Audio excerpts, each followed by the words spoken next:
Mabili Gaspi di raw kinaya ang pagiging silosa ni Kylene Alcantara.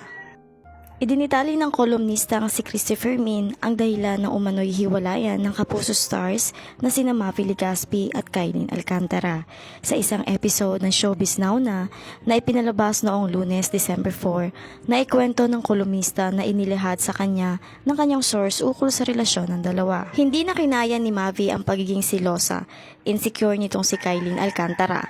Hinahawakan daw siya sa liig sa ni Christy. Dagdag pa niya wala namang lalaking papayag ng ganoon.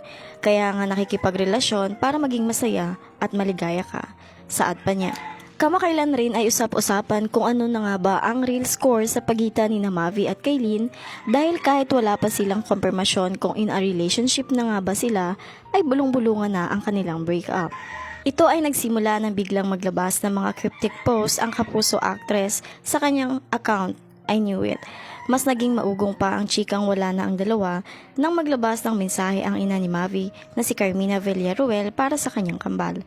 Chika ng mga netizens, mukhang may kinalaman ito sa chikang hiwalayan ng dalawa. Hanggang ngayon ay nananatili pa ring tahimik at wala pa ring pahayag sina Mavi at Kylene ukol sa isyong ito. Samantala, may mga kumakalat na chikang maglalabas ng joint statement ang dalawa ukol sa issue. At kung nagustuhan mo ang video na ito, huwag mong kalimutan na mag-follow, like, and share for more videos.